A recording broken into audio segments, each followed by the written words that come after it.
Hi, my name is Michael Svensson. I work for Southern Sweden Film Commission, which is a film commission and also a film fund in Southern Sweden. And personally, I think I spent 5 years in India, so I'm really looking forward to create more business between our countries. Kia ora koutou, I'm Chris Payne. I'm the acting COO and Head of International Relations at Te Tumu Whakata Taonga, the New Zealand Film Commission. As Head of International Relations, I'm responsible for New Zealand's co-production program. We have 18 co-production arrangements, including with India, and we're very keen to see more activity happen.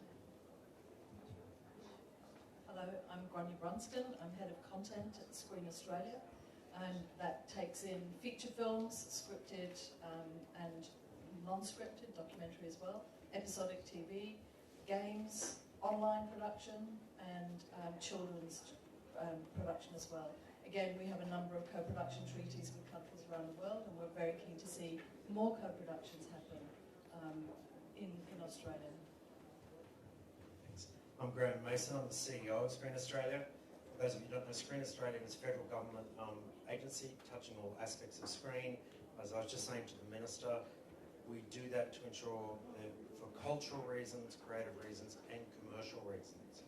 So we also run the offsets, the incentives, as well as doing direct funding into people and projects, as Grania was saying.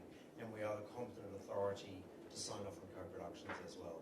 And we are delighted, Minister, of course, that our government and your government just signed a co-production treaty in India very recently, and it's very exciting. Kia ora koutou katoa.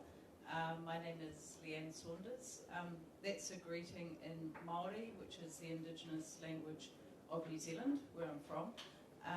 So my job is, as I say, head of development and production, primarily focused on the production of feature films, but we also invest in development of series, episodic, interactive, as well as feature film. My colleague here is Chris Payne, and so I head up the Cultural Fund, but we also run incentives as well within the Film Commission, which we're responsible for. And lovely to join you today, and great to see you all here. Thank you. My name is Anupam Sharma. I'm an Australian filmmaker based out of Sydney, one of the first Australian film professionals who were born in India.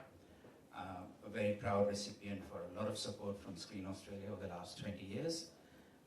Just finished directing and producing one of the first comprehensive international features on Indian cinema, which is a proudly Australian film. And the other hat is that of Chair of Australia-India Film Council, which represents all the Australians of Indian origin and other Australians who are working with India. Hi,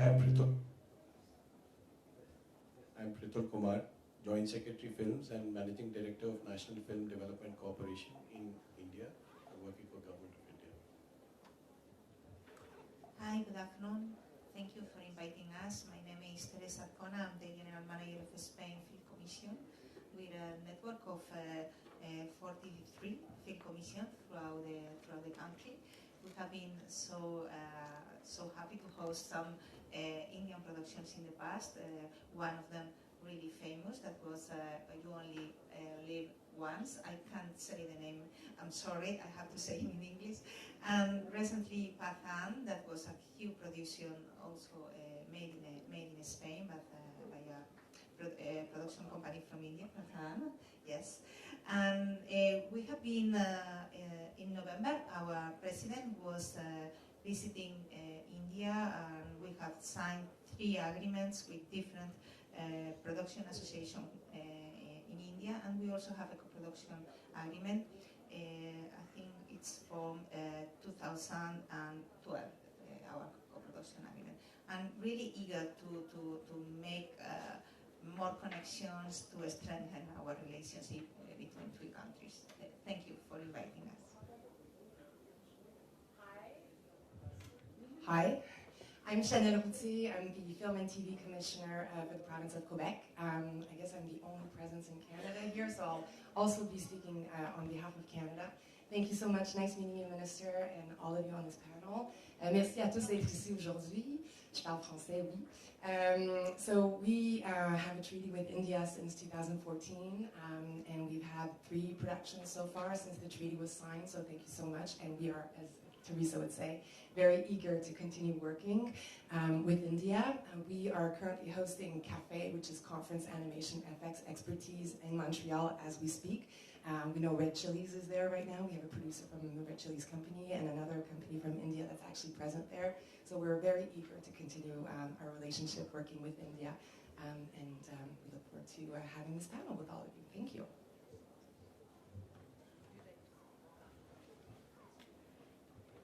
Hello there. My name is Agnieszka Moody and I look after international and industry policy at the British Film Institute in London. And co-production is obviously very much within my remit. India is one of the 12 countries that the UK has co-production treaties with. For a number of years we've had that treaty, but we haven't quite seen yet co-productions. But without announcing the title, I think the first project is just going through the certification process. And I think that is due to positive developments that have been happening in both countries. So we very much welcome the production incentives that have been introduced in India that can now place it as a bona fide partner that can bring something to the table. And likewise in the UK, we have now a new fund, well, fairly new, it's been running for 2 years, which is specifically designed to be co-production friendly, to be prioritizing co-productions. It's UK Global Screen Fund. So even those developments and the rich cultural ties and common history and all the links that we have with India, we hope to see many more co-productions between our 2 countries, and the BFI certainly will be supporting that.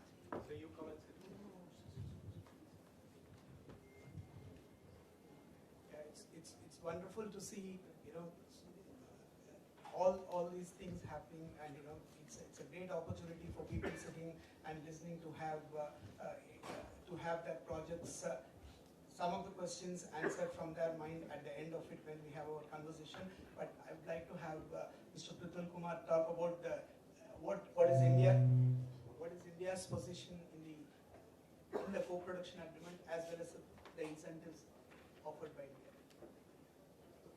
So right, I think we have a fairly diverse groups from all parts of the continent, from all parts of the world. And some of them have co-production treaties with India, and some of them don't have it. Except Sweden, yeah, of course. But the ones we have it also, that we have not been able to, leverage on it. So let's begin that, this co-production is becoming all the more important, although the treaties started coming off after 2005. But now with the contents going global, if any content which is produced very locally, but if it is of that quality, it gets appreciated by everyone. I mean, language is not a barrier, the culture is not a barrier. And you can see that 2 elephant story and 2 husband and wife story this time deserved an Oscar, and the one from India which just got selected this time and got awarded. So that is the basis, and this is the right time when we should take all these co-production agreements forward. And in co-production agreements, the basis is that there is a definitive amount of trust between the 2 co-producers, one from the parent country and the other one. And they also draw from the finances, like the incentives are given from the Indian government and the other participating government as well. And in fact, there have been instances that co-producers have got together from 3 or 4 countries, and they've been able to leverage incentives from all the places. So this is a very great thing that the governments have been subsidizing or incentivizing such kind of a film production. And in India's case, I'll say that our incentives, as we stand today, it is 30% of the value which is spent in India, and it is capped by $2.5 lakh. So that is the cap right now, but we are sincerely thinking under Sir's guidance that maybe we remove a cap per film and we can keep a cap for the entire year. And anybody who comes on a first come first served basis, he can well there. So the cap would certainly go, maybe it can become 5-6 times at least. So that will leverage a lot of good filmmakers, a lot of filmmakers with a lot of budget. They can also participate. Apart from that, from India they get the tax credits. So tax credits, I don't think so that is much of help for co-production, because it will be a national film for India as well as the other country. And then the states also are realizing in India, India has states and union territories, they have their own film policies. And whatever, they are also trying to attract filmmakers, and they have started giving incentives. In fact, there are a few states like Delhi, Madhya Pradesh, they are trying to give more incentives in even what we are giving to the 30%. So maybe, they are giving 30% and now it becomes 60%. So that is the kind of leverage you can have financially. The producers can have leverage financially if they encash these kind of treaties. The second point I wanted to emphasize is that merely saying probably would not suffice that these incentives have to be granted. The government is also trying to facilitate the incentives and the filming in India and the film productions if it is being done. So it began in 2016 with that FFO being established, the Film Facilitation Office, which is a single point contact for any outside person. So co-production application is also online as of now. Apart from that, the basic filming permission, which is for the grant of visa, that is also done online, and I'm happy to announce that we had made a commitment of 30 days, but as we stand today, all the average time taken is about 19 days. Yeah, that is way better than what had been committed. Mostly it happens otherwise. So, but we're still trying to take it further to the next level, because we don't want to stop at one of the permissions. We also want to include the whole gamut of permissions to be under this online system, and there should be no interacting with different offices for a filmmaker who should be busy with his filmmaking activity, not this clearance thing. So under Sir's guidance, we have given this Film Facilitation Office to Invest India, and they are the ones who are in charge of all investments coming into India in all the other sectors. So we said, why not the film sector also? They must facilitate, because they have to connect with the trade bodies outside. They know how to connect with the state governments and the central government authorities. So we have given it to them. We are also changing the portal to an extent that we plan that all the clearances which are required in the states also, they'll be granted to the portal. We are also talking about the incentives being not just applied online, but kind of, in the beginning, even when he's searching for the content, he's searching for the incentive, we can give him a flash as to, this is the kind of incentives he'll be getting, and also processing the incentives online. So complete digitization of the process is what we're looking for. And that's it. I hope that, and all of this, sitting here is easy to put, but I think a platform like a film festival is very good, where actually the content creator, the producers can come and meet. So I would extend this invitation from Sir's side to come to International Film Festival of Goa with as many producers and directors you can come with and participate in that. Where that film festival also has a film bazaar component, which has co-production labs, which has pavilions of the country. They can showcase their prowess also, wherein people can go and facilitate. So that's it, I think. Thank you, sir, and we'll come back to you on India's position on giving incentives to post-production animation in the visual effects in the next round. We would like to have Chris talk about the New Zealand Film Commission's incentives and how India and New Zealand can work together, because New Zealand has a sizable number of Hindi-speaking people, and it's possible to have some action happening on that front. Thank you very much. Yes, we have an incentive structure called the New Zealand Screen Production Grant, and this is a cash rebate structure. It's not a tax credit, and there are two strands to it. There's a 20% incentive, and that is for international production coming into New Zealand. They just need to spend a certain amount of money, and they receive a 20% cash rebate following delivery. And on the co-production side and the domestic New Zealand side, we have a 40% incentive, which is a cash grant structure. It applies equally to film and to television, and the way it works is that it is effectively a cash grant that is paid out to the New Zealand producer that then converts to their equity in the film or the TV show. We have had one co-production so far with India called Beyond the Known World, and that production accessed a combination of our incentive structure, the 40% incentive, and it also accessed our equity as a film fund, and my colleague Leanne over there heads up our investment decisions in relation to film development and film production funding. And when do you think the next India-New Zealand co-production can happen? Tomorrow. The people And there are a number of projects in active development, and we're working with a number of Indian screenwriters who are based in New Zealand, as well as producers. We have taken some delegations to Film Bazaar. We have one of our most celebrated producers work as a mentor in the work in progress section of Film Bazaar, and we would hope to see more activity happen under the treaty. Thank you. And we would like to have the views from Canada, because Canada is the only country in the world which has 70 plus co-productions and highest in the world. And how is it working, and how do we make India and Canada work beyond the 3 co-productions that we have done? As mentioned, I'm from Quebec, but so I can definitely speak to Quebec, which will be similar for the rest of Canada, but I rather put it out there. So we work with Telefilm Canada, of course, so anytime that you would want to come and film in the country would be through Telefilm, which says hi, and they would have been here. I think it's just a question that the festival changed its dates, and that's why they sent me. And through Quebec, we work with SODEC, which is our government agency, which administers our tax incentives, as well as any grant that comes in through the co-production. So there's always 2 ways of working with us, as mentioned. So it's always via the grant or the tax incentives. And we always look at both. So as long as the producer works with the line producer and or production service company, you need to find the right partner. I think that's the basics to any project. It needs to make sense. It needs to be creatively interesting for both parties. So basically, if it's production services, then our tax incentives can go up to 43%.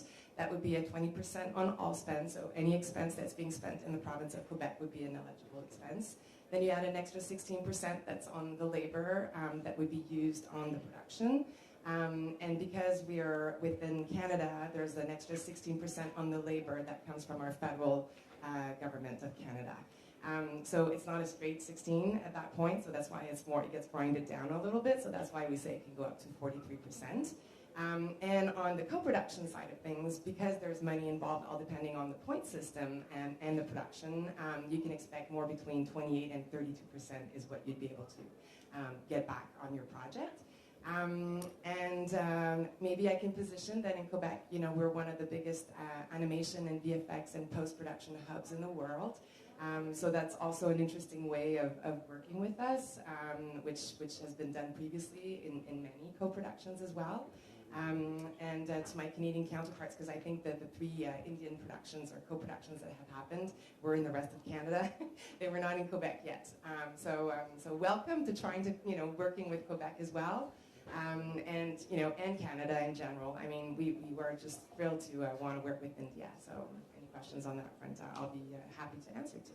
Thank you. Thank you, and congratulations to Spain on being the country of honor this year. And we'd like to have an applause from the audience. We'd like to have Teresa talk about the India-Spain co-production, and also if there are any update from the project that you announced at Film Bazaar last year.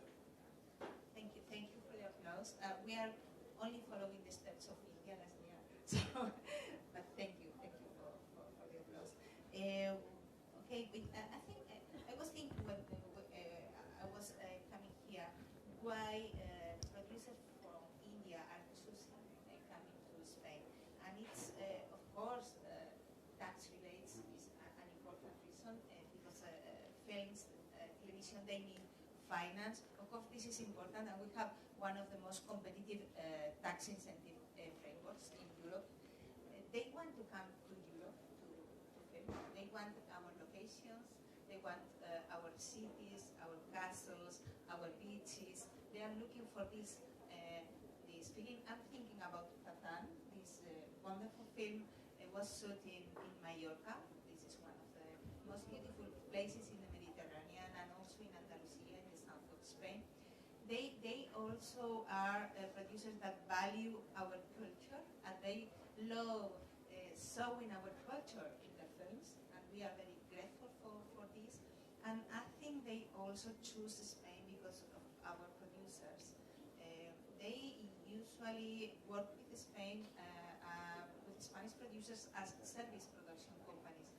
And I think it's a very good match because Spanish producers, they know very well the country, they know very well the tax rebate system, and the combination, it's working quite well.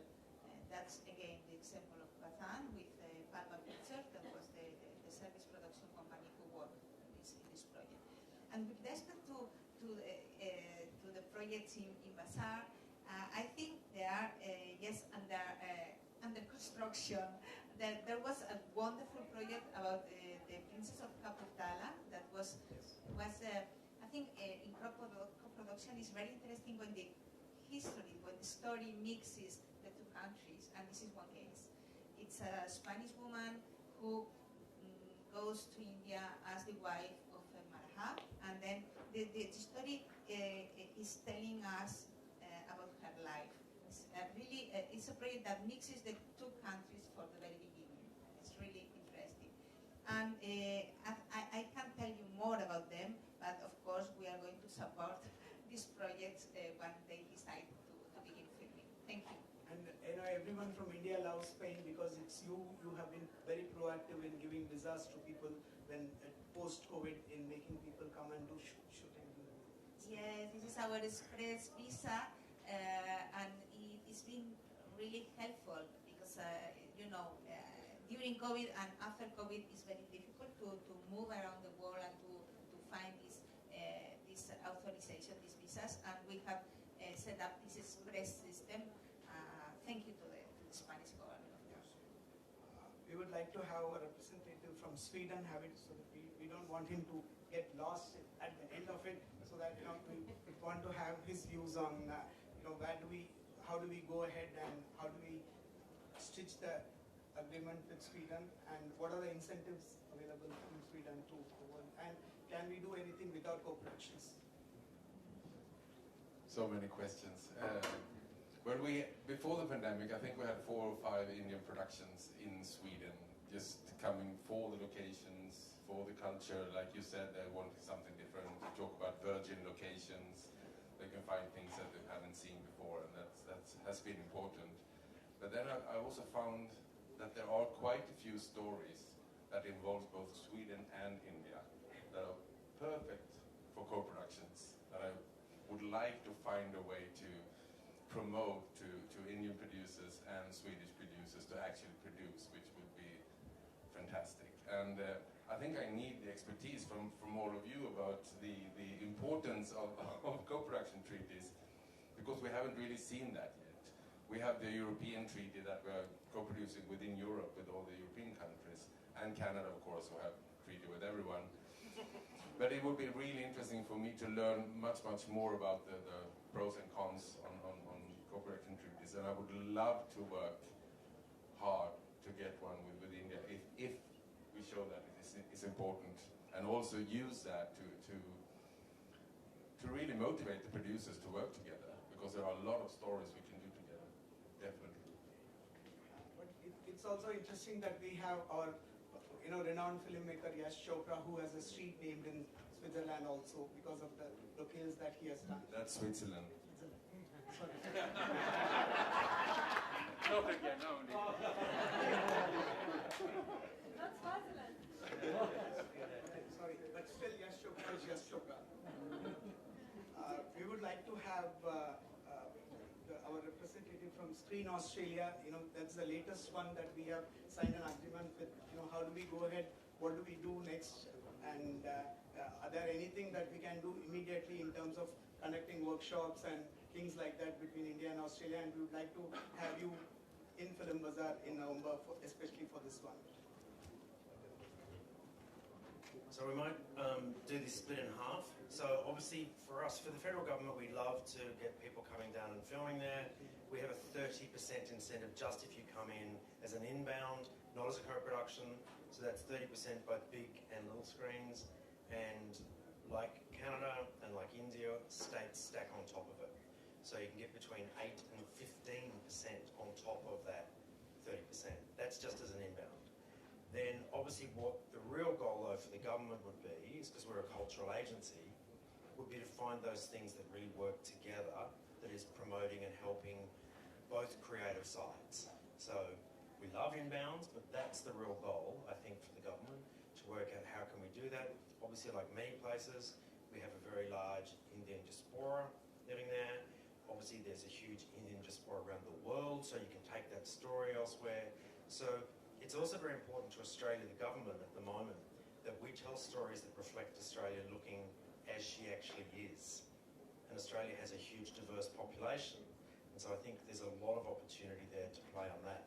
So as I say, economically, there's 40% for film that we would give. If it's a co-production, that means you automatically qualify as a cultural local film.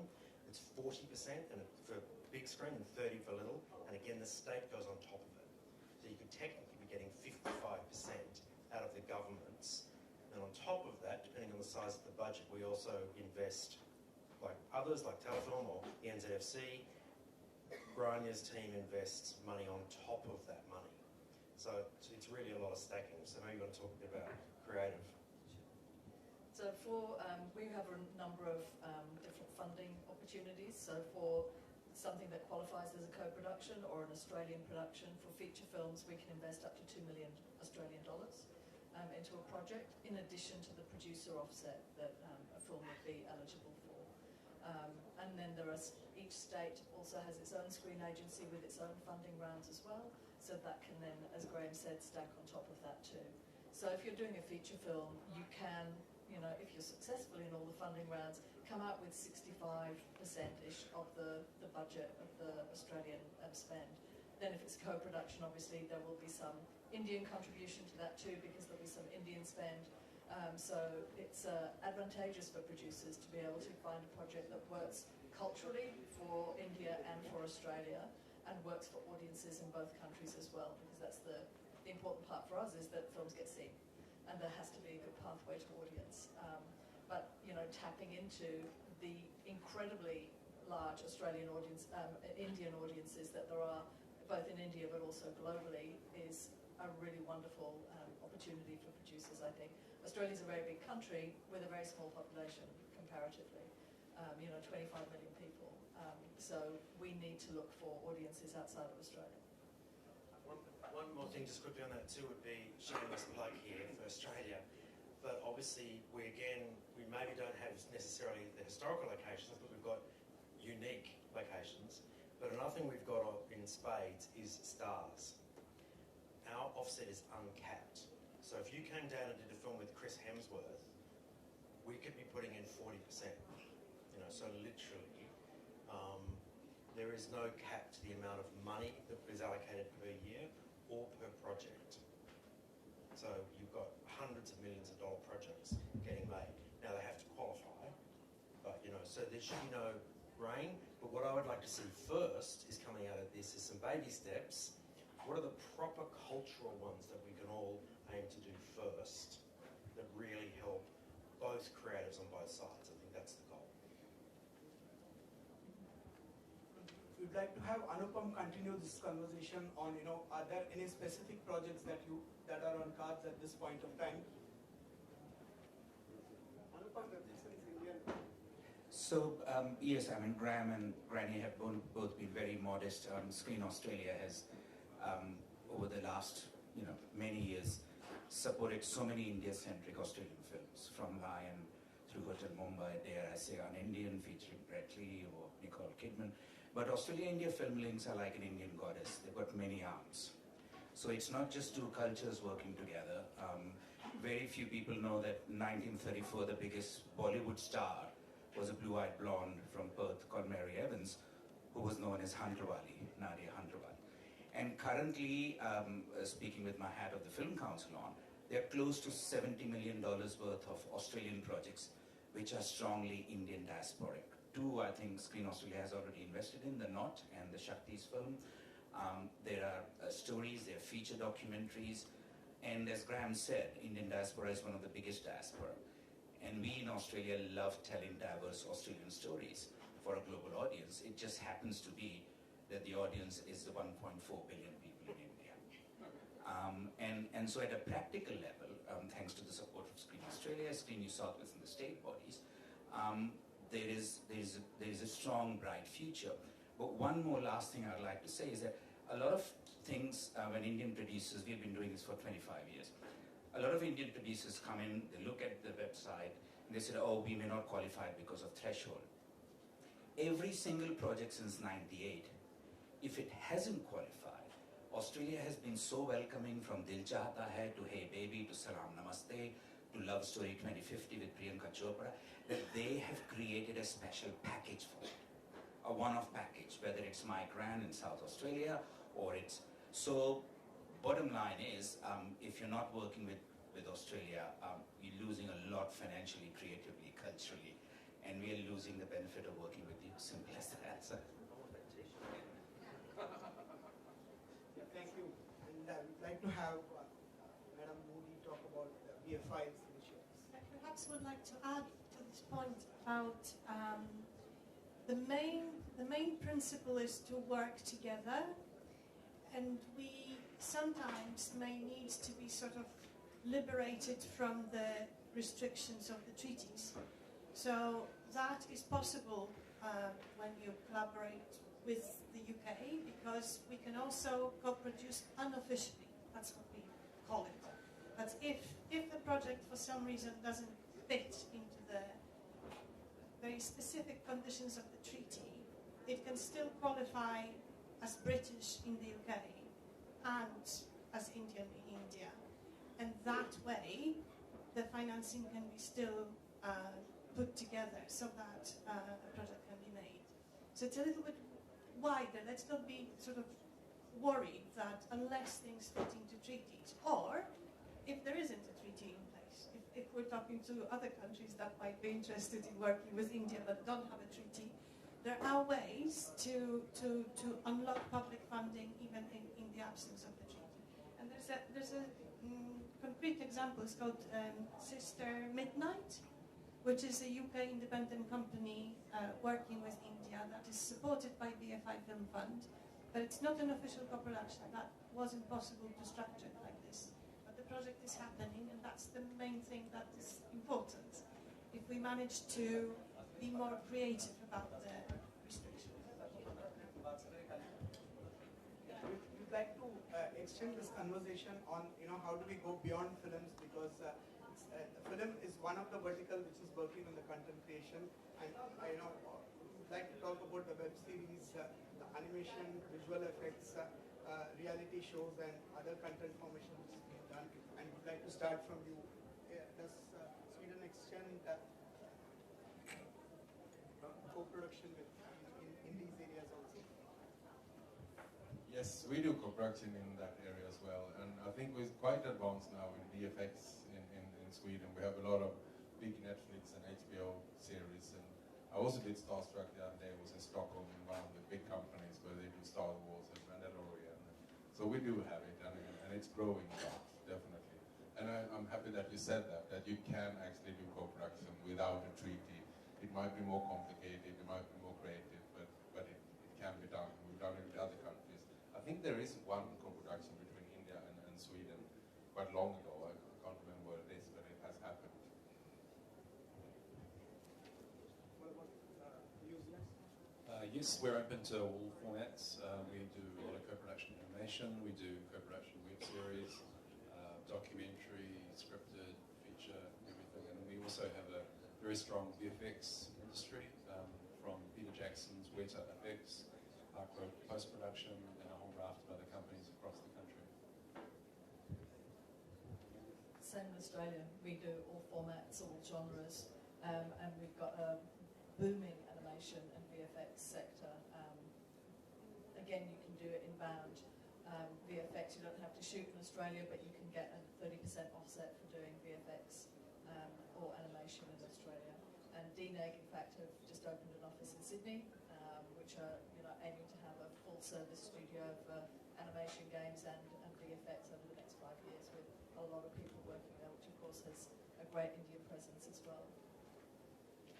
I think we'd also probably add to that, we've just taken on board with the federal department to run point on capability building training. And so from that, obviously we're working with all the, not just the film and television schools, but also actual just colleges that are training people that might move over. So I still think that's another area. And something else which probably at the moment wouldn't access federal government incentives, but you could come into growing this fund. We do a lot of work with Instagram, TikTok, Facebook, YouTube, because again, that's what most younger people, where they're watching content. So we really want to make sure we always tell content for the whole range of Australians and Indians or anyone else. So I think that's another area of potential collaboration.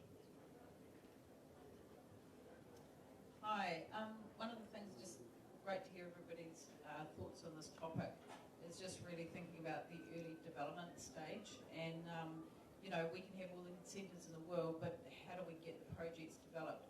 So, again, like Australia, you know, we have a very diverse multicultural society in New Zealand. So, you know, and so New Zealand Indians are really highly represented.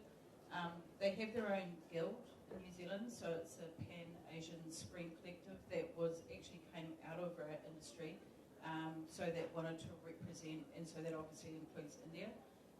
And that has been given a great strength and voice, so that I think this is part of that sort of growing up of the voice, and particularly on the creative side in the industry, was to have that voice. We did a collab recently with the Blacklist, so you'll know that Franklin Leonard's Blacklist from LA, and one of the projects, I think we had 300 applications plus, and there was 10 projects selected, one of which was from a New Zealand India writer-director, Suchi Kathari. The project's Navatri, which I think most people, Indian people, know what that means. It's a special week where people, yeah, whatever, I won't go into describing it. But it's a project where she's a senior lecturer in universities in Screen. And so really the challenge is to say, how can she connect with an Indian producer? So you go, the project's already out there, it's on Blacklist, it's been selected. She's a senior, you know, writer. She's written films that have actually screened theatrically in New Zealand, and you know, she's busy in her job working, but actually she's got a great project sitting there on the vine. I'm pitching it for her now because she's not here, but you know, we do have the talent, and we've got the projects. We've got other New Zealand Indians like Madeline Sami, who is a great writer and director, and she's been in some really popular New Zealand films. She's got a project which is set in India. You know, I know that there's projects out there. So that's really the challenge for us. I don't have the answer, apart from the fact we do have an international co-development fund, which we get New Zealand producers can team up with producers in other countries.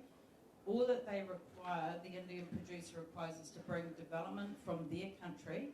It can be from private finance, it can be from government, it could be from a sales agent or market money, and we will match fund it up to $50,000. So that's a great start. All that they're required to do is an MOU, and I think it's about getting that partnership happening at the early stages is what I believe will help us make this happen. Graham and Granny have already spoken. One thing I would like to add is that, as we know, Indian diaspora is huge in Australia, and we're very proud Australians that most of this Indian diaspora is also actually physically investing in development of Indian stories. I mean, two of those producers are here, Pratnya and Tej, who have had 2 films at Sundance, and they're actively getting involved. So if you're looking at developing Australian films which are India-centric, there is a very professional pool of Australians who are ready to come on board and take a part.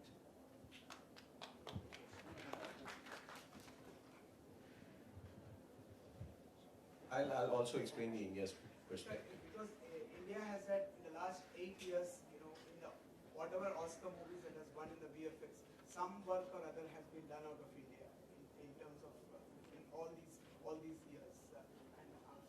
How are we going to extend this to the co-production, to the post-production companies?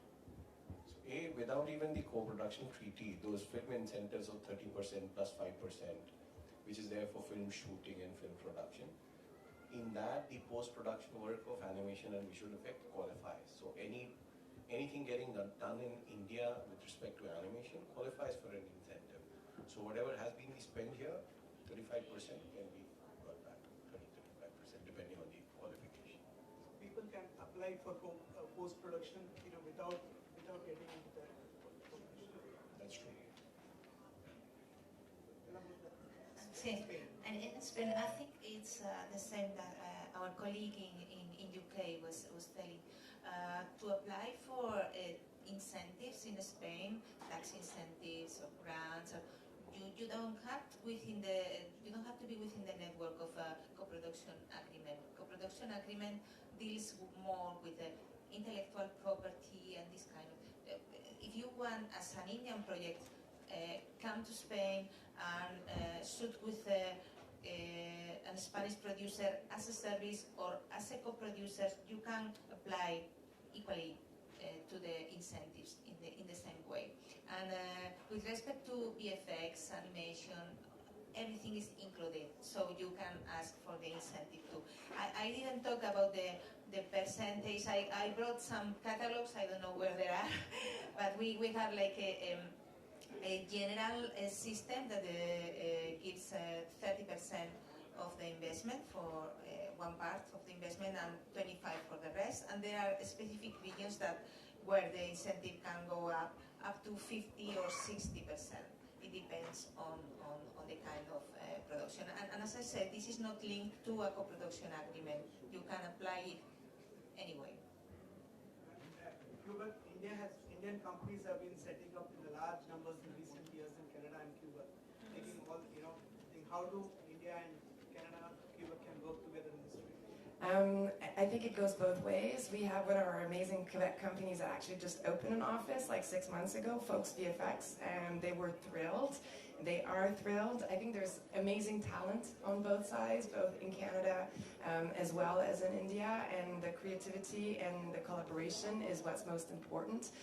It's been many, many years since a lot of our companies were actually hiring, Indians to work for them, but now it's really good to see that it's happening on both sides, and companies are being there, and I think it's also all possible because of the government support. Without government, I don't think that this would all be happening. It feels that the collaboration that we're having with India is all possible because we have that support, both from our Quebec government and Canada in this case. And through Quebec, we also have the délégation, so delegation from Quebec that are actually based in India. We have a very active one in Mumbai. And so, they are always available at facilitating anything that can be facilitated, between Indians and Quebec and Canada. Thank you. And we'll have few questions from the audience, as well as have the final word from the minister. But before that, I would like to have Stefan talk about the India-Germany co-productions, and Stefan has been one of the major buyers of Indian content in all these years, and suddenly there is a stop between India and Germany. How do we go forward? Thank you very much. Actually, we have co-produced a film, an Indian, French, German co-production and animation feature film, which is right now in post-production. And there's the leading producer of the film is here, and she's from France. So I would be happy to that be Quan. Maybe you can. Thank you. Yeah, so I'm from France, as you can see.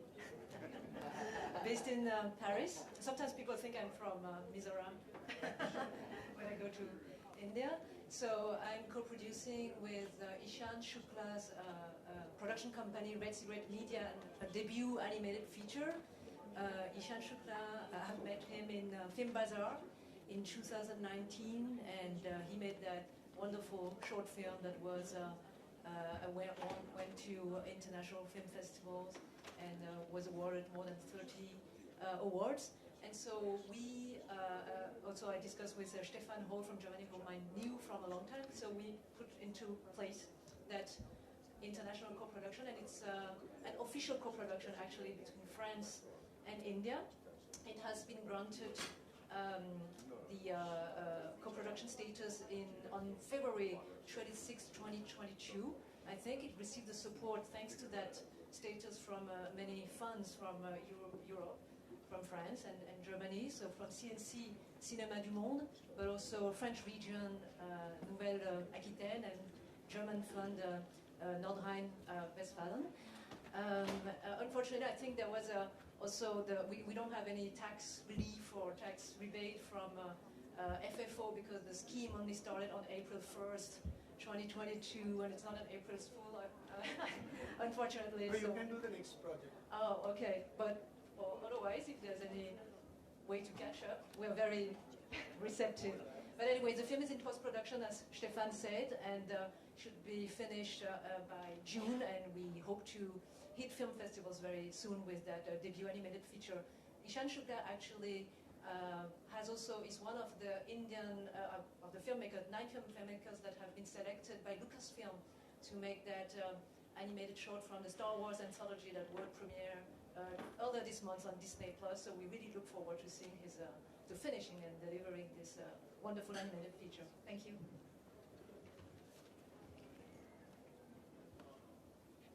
I'd like you to be very brief. I'm gonna try to be as brief as possible. So, a quick question for the co-production partners. Oftentimes there's a checklist, and you mentioned something about cultural merit. So, what kind of cultural merit do you have to prove, or if any? For example, I've seen that India has been producing a lot of big-budget fiction movies that are fantasy movies, science fiction movies. I'm thinking of Bahubali 1 or 2, for example. And when I see those kind of movies being screened at something like our Brussels International Fantastic Film Festival, there's big audience reception and they absolutely love that kind of film. But I'm always afraid that if you have to go for a big checklist that you can't make those kinds of co-productions. So would that be, what kind of requirements would there be culturally to have those kind of co-productions? I think you misunderstood what I meant by culture. I don't mean high art. I mean cultural as in Australia and Indians in that instance, making it together. What co-productions are not for is reverse engineering from either one side or the other, or worse still, no offence to any Americans in the room, but the reason we've got co-production treaties is to ensure that there's content being made in all our countries to compete against America. So really, that's what I meant by culture. The countries, the people, I'm not being elitist about the type of film. In Belgium and France, that has been a problem, correct? We needed like cultural merit. Good afternoon, Carl Hilbrick, producer for The Maharaja and Me, a potential UK and Indian co-production. Maybe Australia?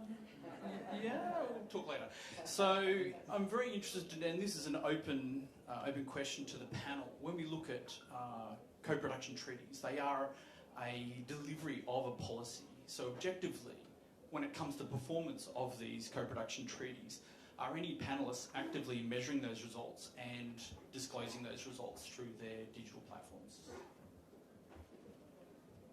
Sure, yeah. So the basis of co-production is what we call reciprocity. So there's an expectation over the life of all of the co-production agreements that they effectively net out as 50-50 for the two countries concerned.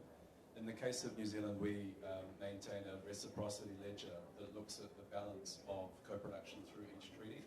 And since the first co-production, which was with Australia in 1988, there's been close to $1 billion of total production budgets associated with co-production with New Zealand, and roughly 500 million of that is New Zealand spend. So our government is very happy that New Zealand co-production is effectively yielding reciprocity with the various countries that we co-produce with. Does that answer your question, sort of? You can go deeper, but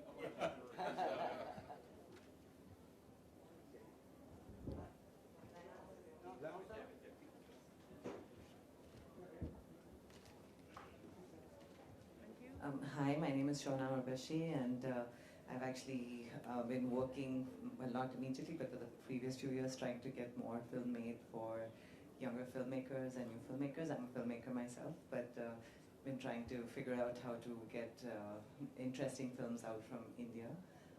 My first question is for the Indian wonderful gentleman over here.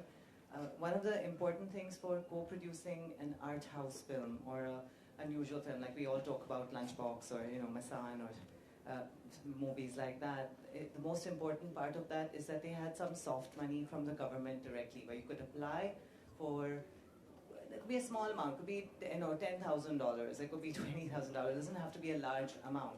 But the moment you have that, if you have 5% of your budget, it shows a commitment from the country for the art that's coming from that country.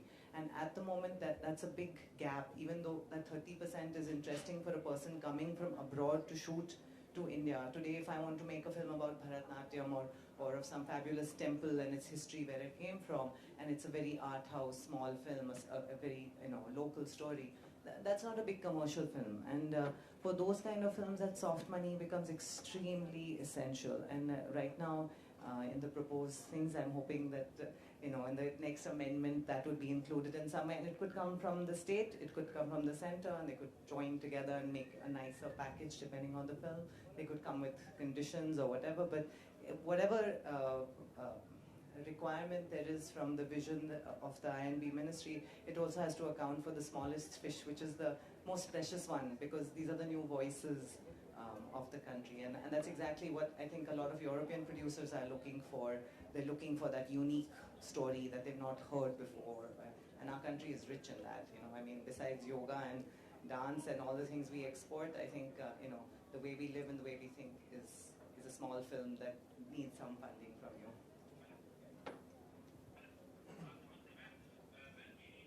So, like Lunchbox happened, it didn't work under these co-production agreements or this incentive scheme of the government.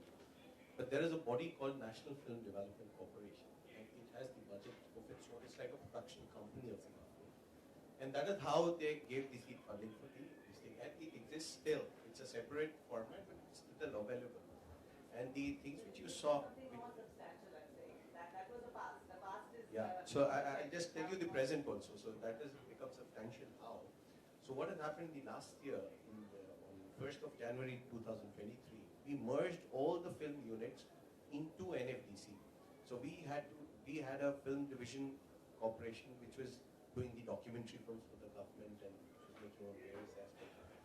We had a Children Film Society of India that also got merged into the NFDC.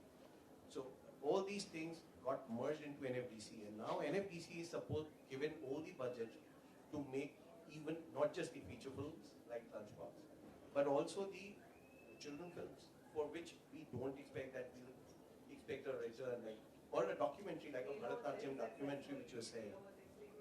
So this is what, but feature films will definitely look for a lot of profits, and the film should do well. So it's already there in a different format, and then the co-production and incentives will just add to your finances. That's how. Yeah, so it will be open. In fact, children films and documentary we had already opened, and we have also sort of finalized one this thing, but that was for the last year. Now this year again we're going to do that in a couple of months. Before closing the session, we would like to have the views on, now that we have a lot of challenges in terms of virtual production, how the virtual production is going to impact co-productions, if people are doing the work going to use virtual production, and how do we go about it? And I would like to have Lian talk about it. Virtual production, well, endless possibilities, and it's upending the whole business. I mean, we can't really predict where it's going to lead us. I think it's like any technology. As soon as you have a new technology, you think everything's going to be replaced, and we know historically it never happens. There's always going to be a place for physical. You cannot replace texture. You cannot replace being somewhere unique in all the places you have in your country, and the same as us in Australia and Sweden and Canada. We've got our own unique textures and places. However, it's going to be a massive game changer for getting access to special, unique places that we can no longer go to for ecological reasons. There may be sites of significance that we can't access anymore because of, there's going to be climate impacts, there's going to be a range of things. We see it as another tool in the toolbox. And people don't think of it necessarily just as virtual production, they just see it as part of the tool of physical production. So physical production will sit side and side. It just enhances what we can do. That's our view of it. I'm speaking for the whole of New Zealand here. The whole world.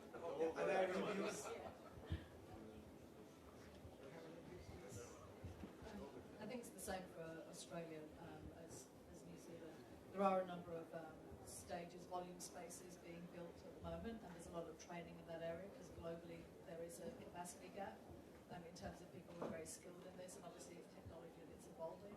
But things like platforms like Unreal Engine, which people are producing completely within Unreal Engine, especially for animation and building worlds within that. So I think for a lot of emerging practitioners, there's a lot of interest in that area and a lot of overlap between games and production. So there's people playing in that area. But again, as Leanne said, it's just one tool that people are using. And some very big productions are using it extensively because it cuts down on their, having to go to a number of different locations, but it won't replace everything.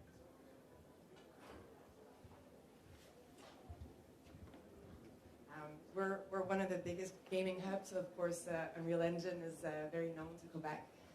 I think it's for like some of the scenes, like the driving scenes that no one is ever able to get, not even the US, I think it's actually really interesting to go to the virtual production stages that'll bring the realness to something that has not ever been mastered.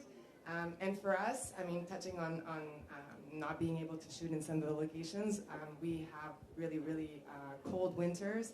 So virtual production stages in Canada in general has been very helpful. It's allowing us to film that extra season. And I think, obviously for advertising, like on all fronts, right? Now I think in production, there's not just fiction or documentary. I think it's really interesting to have that extra tool in the box, as mentioned.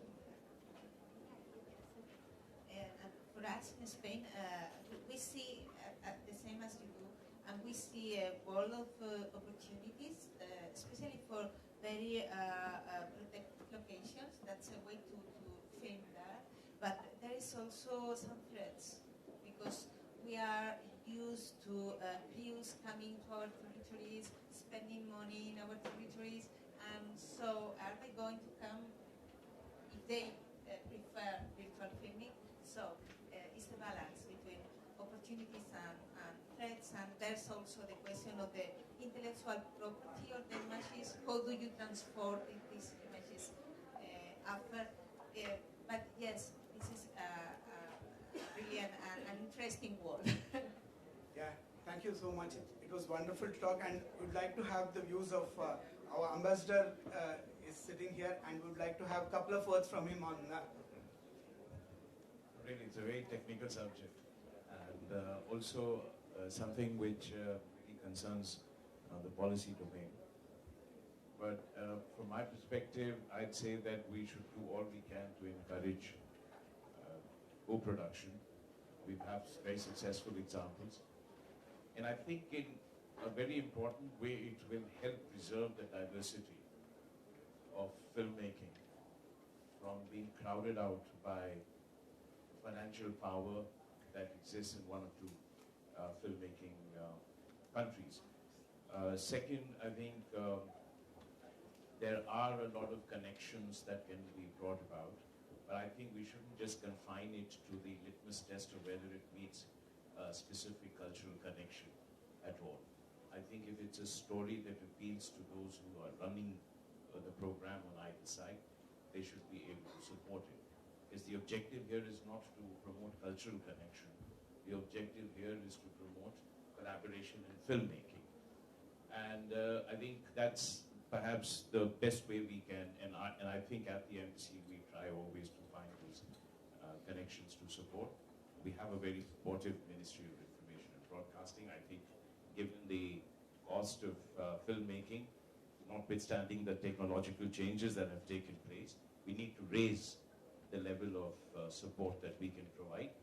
And I think it shouldn't be capped by an absolute value of money. It should be in a sense a percentage of the cost, because it otherwise restricts what kind of stories we are able to support. And I entirely agree with what we just heard about. If we do not have that, if we do not restrict ourselves to some meaningful, predetermined, bureaucratically sort of identified cultural parameters, we can actually support films that may be an entirely new genre of filmmaking, and it might actually promote the whole creative industry, and that should also be our objective in promoting these kinds of collaborations. So I hope this session, which has thrown up a lot of ideas, and for me it was a learning experience of how different countries are actually supporting collaborations, with or without agreements, because agreements can often also take a long time to negotiate. But and you can have agreements and no production, but you can have no agreements and a lot of co-productions. So let's be as flexible as possible, and I think that's the message that I get from the panelists here, and I'm sure the Minister, who's been keenly observing what's happening here at Cannes, will take some of those suggestions back and work with his team to maybe fashion a much more productive one. We haven't had one with France in a long time, really. I mean, this is something. In fact, France was the first to sign. Yes. India was the first to sign. And two countries with great filmmaking traditions. And when I speak to people here in the Ministry of Culture, the one thing they are very keen to do is to preserve the distinct identity and craft of filmmaking that exists in France. And as is true for all countries, we all have our own traditions, and collaborations will certainly help. Thank you. Yeah, thank you so much, sir. And, we'd like to have a final word from our Honorable Minister on how do we go forward and how do we take this to the next level. And good evening to everyone. So we had a fruitful discussion, and various countries, how we are promoting co-production facilities. So we had a detailed discussion here. So from India side, our joint secretaries mentioned how we are supporting to the industry, and particularly this media and entertainment sector. So India is the biggest cinema producers. Almost more than 3,000 films per year we are producing. A huge number of cinemas, because whether it is in a regional, it is in national level, it's reached to the local level.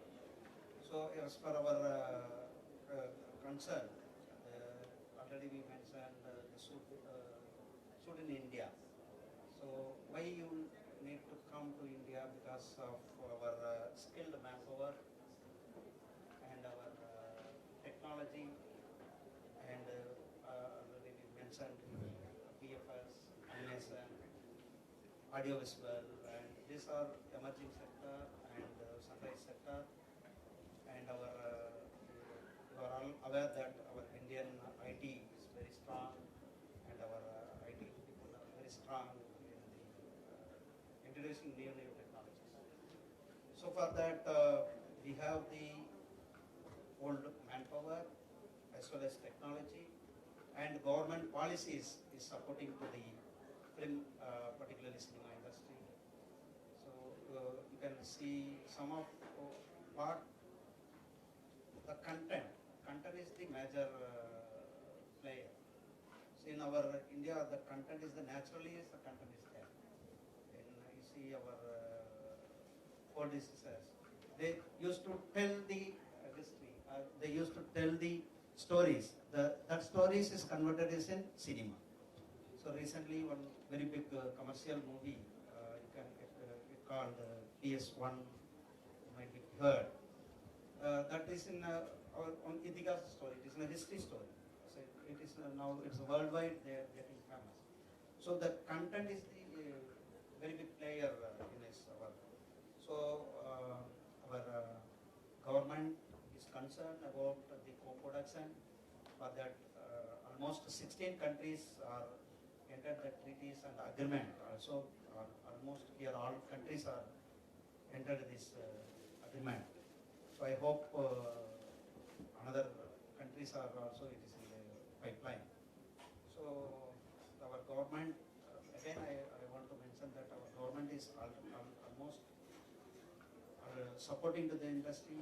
Our states are supporting, some states from Madhya Pradesh, some of states from Maharashtra. They are also supporting for the suit in India.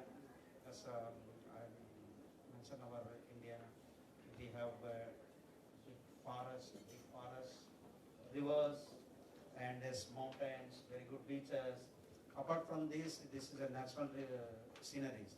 Apart from this, we have temples like 3,000 year, 4,000 year ancient temples, like southern part temples, and archaeological preservation is there. So our culture, our tradition, you can it is in giving the content and creative economy. We are focusing creative economy. So India is the fifth largest economy country. So and for this creative economy, this emerging sector of EFS, animation and audiovisual, I urge you and all to come to participate in our International Film Festival. Every year is going to happen in Goa. So I welcome you all. Thank you very much. Thank you. Thank you very much, sir. We would like to have one of the co-production happen between the people sitting here from now onwards in the coming years at Cannes, so that that we all can walk the red carpet together. I have an information here, and you can talk to. And thank you all panelists for being frank and very clear in putting the views. And I have a thing here. Today we have a producer, director, and film commissioners networking evening here at 6:30. And people who want to attend can collect the invitation from the desk. Thank you very much. Thank you.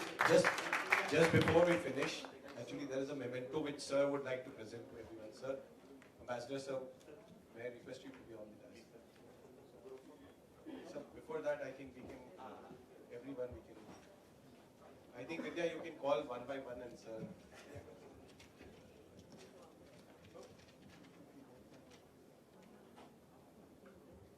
Have Chris from Israel Film Commission. This is invitation for our International Film Festival of 54th edition.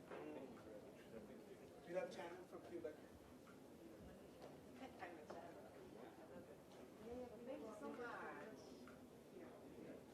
We have Mikhail from Sweden.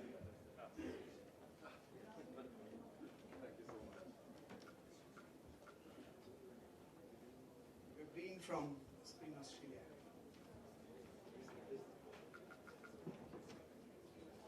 Teresa from the Spain Film Commission.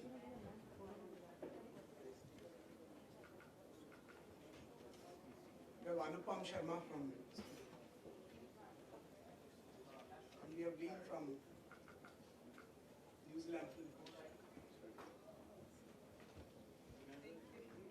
We have Madam Moody from British BFI.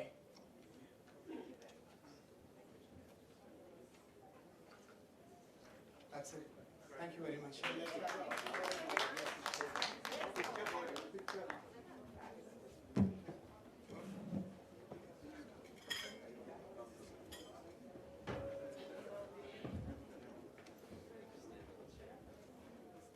Okay. 3, 2, 1. Okay. 3, 2, 1. Open eyes. Thank you. I think we also need to have some co-producers, two co-producers here. Actually, they are the outcomes. Okay, they're going to announce the movie now. They're going to announce the movie now.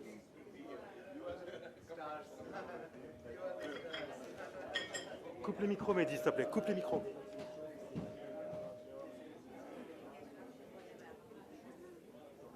Okay, so 3, 2, 1. Open your eyes. Thank you.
for joining today.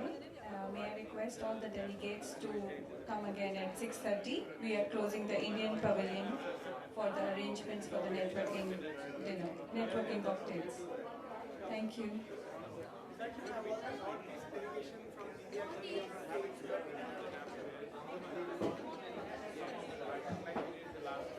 Requesting Northeast delegates to please come on the stage to have the photograph.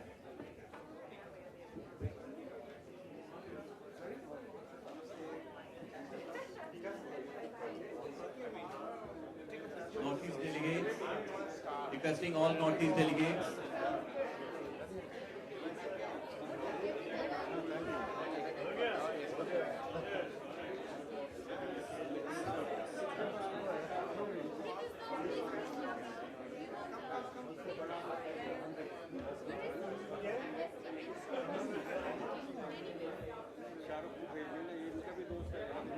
Ram? I think I go to the giraffe.